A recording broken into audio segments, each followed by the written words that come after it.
Bonjour, cette vidéo est une continuation de la vidéo précédente qui a comme objectif d'expliquer le programme permettant de générer deux signaux de fréquence sélectionnable allant entre 122 Hz et 16 ou même là c'est 20 kHz. Donc, précédemment, j'ai expliqué le principe avec ce dessin assez complexe et puis avec l'algorithme. Ici, je vais expliquer les bases du programme. Donc, il y a une partie qui est écrite en langage C, qui est ici en point .ino, et une partie qui est écrite en assembleur, le point S. On passera plus de temps là-bas dedans. Donc ça s'éloigne un peu des objectifs initiaux qui étaient de générer des paires de signaux à 40 kHz. Là, on veut juste générer deux signaux de fréquence sélectionnables.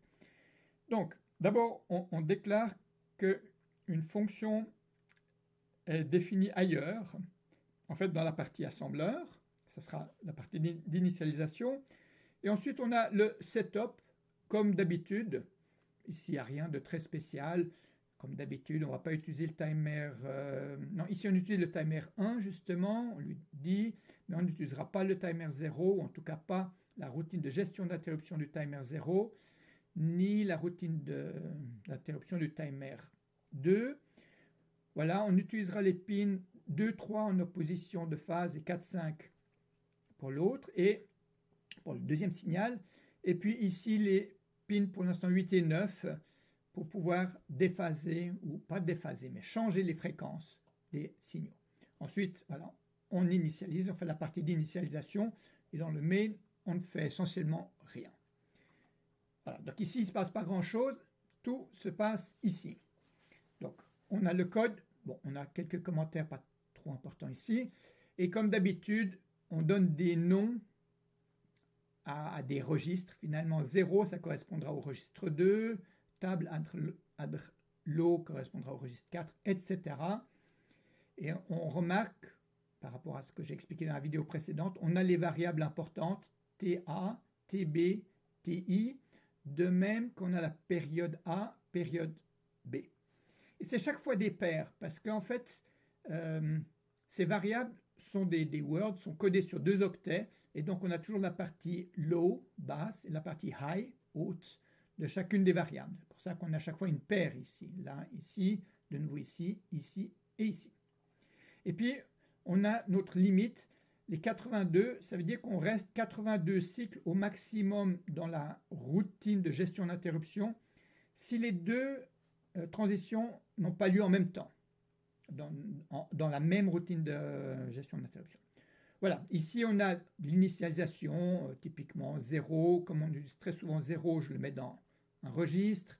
On a un certain compteur qui permet de ne pas tester trop souvent l'état des pins 8 et 9, pour pas que le signal change de fréquence trop rapidement quand on met la pin 8 ou la pin 9 à 0. Ici, il y a une table très importante, on va y revenir pour pouvoir vraiment sauter au bon endroit dans le programme. On a déjà vu ça dans une vidéo précédente, mais je vais y revenir ici. Ensuite, en fait, on met les deux signaux dans une seule variable. Donc, signaux représentera en même temps le signal A et en même temps le signal B, enfin leur état. Voilà, et on fait quelques initialisations. Bon, je ne vais pas m'attarder là-dessus.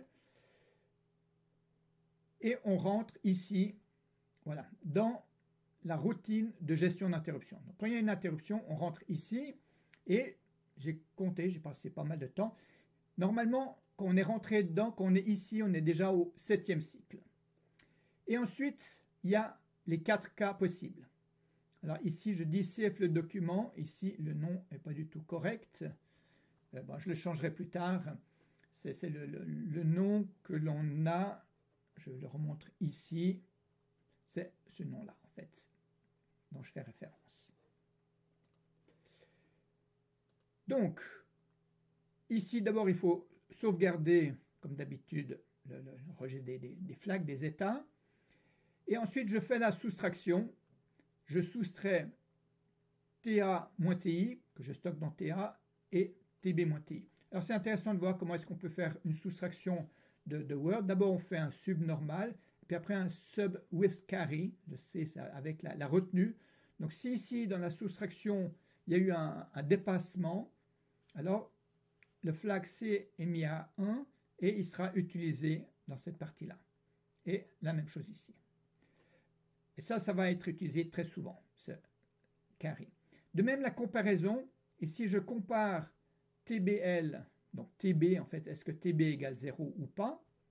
Et puis de nouveau, ici je fais un CP, et là un CP with carry.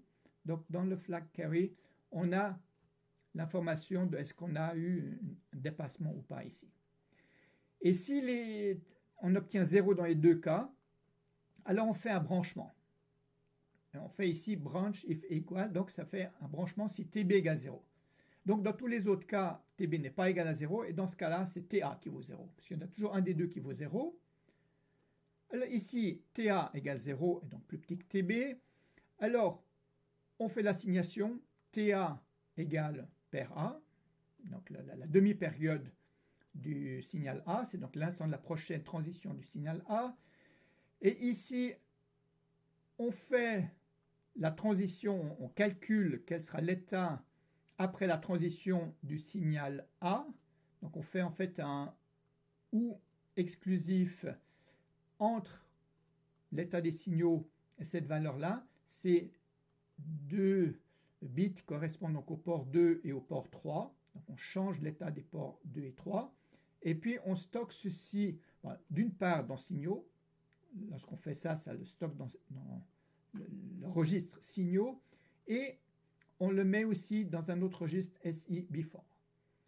Et ensuite, on fait le test. Est-ce que TB est plus petit que TNT?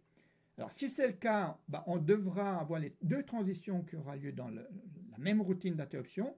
Et si ce n'est pas le cas, eh bien, on aura essentiellement terminé. Alors, on va déjà voir ici. Si TB est supérieur à TINTL, on n'a pas besoin de tester TINTH parce que lui, il vaut 0.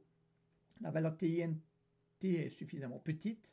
Alors, si TB est plus grand que TINT, ou TINTL, c'est la même chose, alors on saute dans le cas 1-2. Alors, on va voir ça parce que c'est le cas le plus simple. Donc là, on fait un saut. Voilà, j'ai compté qu'on en est au 25e cycle ici.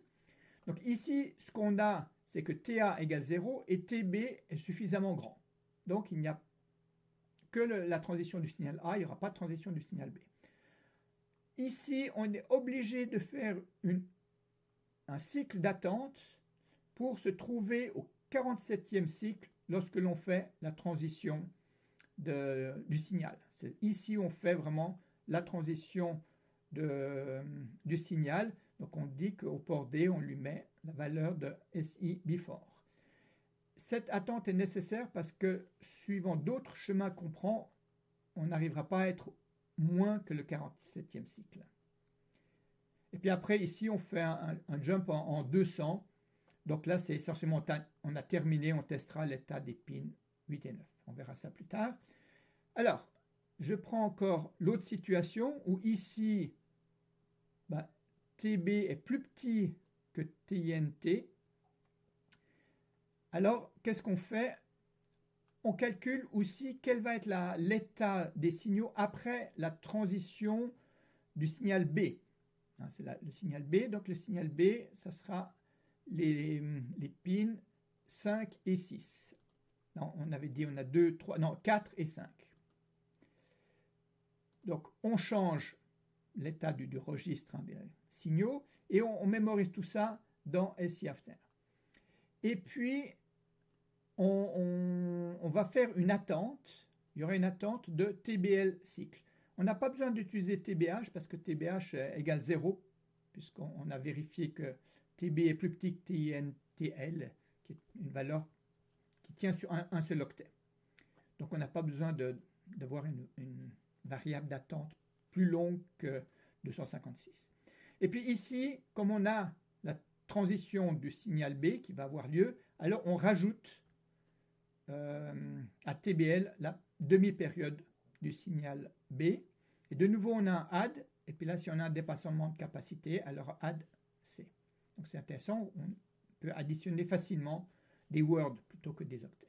Et ensuite, on saute dans attente. Avant d'aller regarder attente, je dis juste, mais je ne vais pas m'éterniser, si maintenant c'était TB qui valait 0, alors on serait allé au cas 2, le cas 2 qui est ici. Et dans le cas 2, c'est exactement la même chose, mais où les rôles de A et B sont échangés. Mais donc de nouveau ici, on va calculer l'état du signal après transition du signal B cette fois-ci. Et puis on testera est-ce qu'on doit aussi faire une transition du signal A ou pas. Si c'est le cas, on rentrera ici, on calculera l'état des signaux après la transition du signal A. Donc, il y a de toute façon le signal B qui transitera en premier, signal A. Et puis après, on saute dans notre routine d'attente. Puis autrement, sinon, on n'a que la transition du signal B et on va à la fin. Alors, regardons encore ce attente. Là, il y a une chose intéressante. Donc là, j'ai compté, on est au 33e cycle. Donc ici, on a une certaine table, une adresse d'une table, qui est en fait l'adresse de cette table-là. Et là, on utilise une instruction spéciale, ici ou ici, qui est le indirect jump. Là, on a en réalité 8 situations possibles ici. Soit la durée d'attente, elle est, alors regardons ici, soit elle est plus grande ou égale à 4, alors on sera dans ce cas-là, soit elle est plus petite que 4, donc soit elle vaut 0, 1, 2 ou 3. Et dans ce cas-là, on va ici. Et dans ce cas-là, on met dans les registres R30, R31, donc c'est en fait dans Z, on met l'adresse de table, ici, plus 4, plus la valeur de weight L, qui vaut donc soit 0, soit 1, soit 2, soit 3. Donc, l'adresse qu'on a dans le registre Z, en fait, qui est constitué de R31 et R30, on a une adresse qui est soit celle-là, soit celle-là, soit celle-là, soit celle-là. Hein. Cette table, plus 4, donc 1, 2, 3, 4, et plus soit 0 si on weight L vaut 0, soit 1 si on est ici, soit 2, soit 3. Et dans ce cas-là, alors regardons ce qui se passe ici, donc on l'a directement ici. Qu'est-ce qu'on fait? Dans ce cas-là, on a en fait 0 cycle entre les transitions des deux signaux, c'est-à-dire qu'ils transitent exactement en même temps, donc on fait la transition des deux signaux en même temps. Et c'est tout. Et là, j'ai compté que on est au 47e cycle dans tous les cas, pour toutes les transitions. Et là, on ne peut pas aller moins, c'est pour ça que précédemment, on a dû faire une routine d'attente pour arriver au 47e cycle. Si maintenant weight L égale 1, il y a un cycle de différence entre la transition d'un signal et du signal suivant, alors on arrive ici, on fait la transition d'un signal, et tout de suite après, la transition de l'autre signal. Il y a donc un cycle de différence entre les deux. Si weight L vaut 2, eh bien, on fait transition d'un signal, un cycle d'attente, où on ne fait rien, une no operation, transition du deuxième signal, et puis si ça vaut 3, on arrive ici, on a 2 no-op entre deux, comme ça on a en fait 3 cycles entre lui et lui, entre la transition du premier signal et la transition du deuxième signal. Et sinon, si weight L est plus grand ou égal à 4, alors on met dans Z l'adresse de table plus weight L, le reste de la division par 4. Ça, c'est le reste de la division par 4. Et donc, si weight L est un multiple de 4 exactement, avec K plus grand que 1, donc ça doit être 4, 8, 12, 16, etc., alors on saute ici. Le e-jump qui est ici va sauter à l'adresse qui se trouve dans Z, et donc, et comme l'adresse dans Z, c'est soit celle-là, soit celle-là, soit celle-là, va sauter à une des adresses ici. Si weight L, le reste de la division valait 1, par exemple, alors on sauterait ici. Si le reste de la division valait 2, on sauterait ici, et si le reste de la division vaut 3, on saute ici. Donc on a comme ça encore 4 cas possibles. Alors on va voir celui-ci par exemple. Donc, dans ce cas-là, qu'est-ce qu'on fait? On fait transition du premier signal, et ensuite on fait une boucle d'attente de weight L, mais weight L est au minimum égal à 1. Donc, au minimum, on doit rentrer là-dedans. On a en fait, admettons que weight L soit égal à juste 1. Donc, on soustrait 1 à weight L, c'est un cycle. On fait un no-hop, c'est un cycle. On fait le test, et comme le test dit que c'est égal à 0, il est faux, quoi, il n'est pas égal à 0. Donc on continue et ça ne prend qu'un seul cycle. Et donc on fait ici la transition du deuxième signal exactement 4 cycles plus tard. On a ici un cycle plus tard, 2 cycles plus tard, 3 cycles plus tard, 4 cycles plus tard. Si maintenant weight L vaut 2, alors on soustrait et on revient. Et cette fois-ci, comme on fait le branchement, ça prend 2 cycles. On revient et là, ça prendra 3 cycles. Donc, quand on boucle, ça prend chaque fois 4 cycles, sauf la dernière fois où ça prendra que 3 cycles. Et le quatrième cycle, il est pris là-dedans. Maintenant, si on saute dans un cas où weight L égale 4K plus 1, dans ce cas-là, on commence tout simplement la même chose qu'avant, mais avec un no-hop. Le no-hop qui est là, c'est le plus 1 qui est là. Si on a 4K plus 2, eh bien on a 2 no-hop qui est ici, qui sont ici, et ici c'est le plus 3. Donc on a les 8 cas possibles. Quand K égale 0, on ne peut pas rentrer ici parce qu'on est obligé d'être au minimum une fois dans cette mini-boucle. Voilà, une fois qu'on a terminé ça, on vient vers la fin, ici, dans tous les cas. Ici, j'ai compté que si on n'a pas eu de longue boucle d'attente, on n'a pas eu les transitions des deux signaux, alors on est au 50e cycle ici. Donc ça, c'est si on est venu d'un de ces deux cas. Et sinon, au maximum, ça peut être variable, ça dépend de la durée d'attente entre les deux signaux, on est au maximum au 138e cycle. Ça, c'est juste important pour limiter la période minimale, donc la fréquence maximale. Voilà, mais ça n'a pas d'autre importance ici. Par contre, lui est important.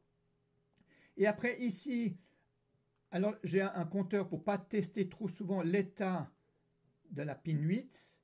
Et suivant l'état de la pin 8, alors je modifie la période du signal A ou je modifie la période du signal B. Ça, c'est un peu transitoire. C'est pour avoir quelque chose. C'est pas très bon, mais voilà, c'est pour avoir un petit effet. Et puis ensuite, ici, qu'est-ce qu'on fait? On doit... voilà, ici, on teste qui est plus petit entre TA et TB. Donc, de nouveau, on fait une comparaison, puis après une comparaison avec carré. Et si TA est plus petit que TB, alors on met dans TI la valeur de TA. Hein, TI égale TA, c'est plus simple d'écrire ça, mais en assembleur, on est obligé d'écrire ces deux instructions. Et puis si TA est plus grand que TB, alors TI égale TB, c'est ce qu'on fait ici. Donc TI est toujours égal soit à TA, soit à TB. Et puis ici, on dit la prochaine interruption aura lieu dans TIH et TIL cycle. En fait, je devrais soustraire 1 si je voulais être vraiment tout à fait rigoureux. Donc là, j'ai peut-être un cycle d'écart par rapport à l'optimum. Bon, ça ne se voit essentiellement pas, donc tant pis pour cette petite inexactitude ici. Et puis à la fin, je récupère l'état des flags, et puis je fais un retour d'interruption. Et ici, je compte qu'on a au maximum 80 cycles si on n'a eu qu'une seule interruption dans le programme. Et ces 80 cycles, ça va être la valeur que je donne à ce TINTL, si on revient un peu au-dessus, donc c'est une constante. J'ai mis 82 parce que je fais pas mal d'erreurs, surtout dans les commentaires, puis là je peux avoir fait des erreurs de compte. Donc voilà, j'ai rajouté 2 cycles de plus, en disant si j'ai fait des erreurs de compte de cycle, voilà, j'ai un petit peu de sécurité. En tout cas, le programme marche bien. Mais il n'est pas excellent parce que particulièrement, cette partie ici, non. Là où je dois tester l'état des pins pour changer les fréquences, c'est vraiment pas très bon. Donc, je ferai mieux dans le prochain programme que j'expliquerai dans la prochaine vidéo. Pour l'instant, je m'arrête ici. Merci, au revoir.